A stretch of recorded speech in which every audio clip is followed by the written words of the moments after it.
नमस्कार मित्रांनो, मुद्द्याचं बोला या यूट्यूब चॅनलमध्ये तुमच्या सर्वांचं हार्दिक स्वागत। 2 तारखेला होणाऱ्या कोरेगावच्या मैदानाची विशेष अशी चर्चा सुरू आहे, कारण या ठिकाणी बक्षीसही मोठं असतं आणि या ठिकाणी ही खूप मानाची बैलगाडा शर्यत आहे।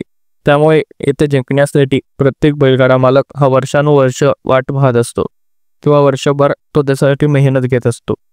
आणि या बैलगाडा शर्यतीसाठी केवळ पश्चिम महाराष्ट्रातूनच नाही तर महाराष्ट्रातल्या अनेक भागातून आणि लांब लांबून या शर्यतीसाठी बैलगाडा मालक हे आपल्या बैलांना आणत असतात।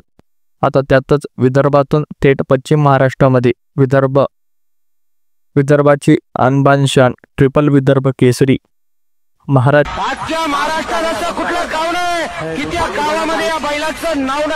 हा देखील दाखल होणार आहे। मात्र 2 तारखेला होणाऱ्या या मैदाना अगोदरच महाराज याची एवढी चर्चा आहे की तो येणे अगोदरच मोठ्या प्रमाणात वातावरण त्याने टाईट केलेलं आहे। महाराज हा आता अमरावतीवरून कोरेगाव या ठिकाणी जाण्यासाठी सज्ज झालेला आहे आणि तो निघालेला देखील आहे।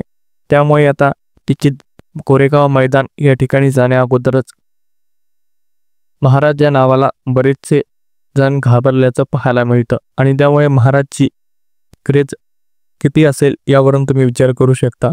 थेट विदर्भातून पश्चिम महाराष्ट्रामध्ये महाराज जाणार आहे आणि तो गेल्यानंतर त्या ठिकाणी नक्कीच तुफान राडा करेल एवढं मात्र नक्की। महाराज या शर्यतीमध्ये जिंकेल का याविषयी आपली प्रतिक्रिया आम्हाला कमेंट बॉक्समध्ये नक्की सांगा आणि हा व्हिडिओ तुम्हाला आवडला असल्यास चॅनलला सबस्क्राईब करायला अजिबात विसरू नका। मनपूर्वक धन्यवाद।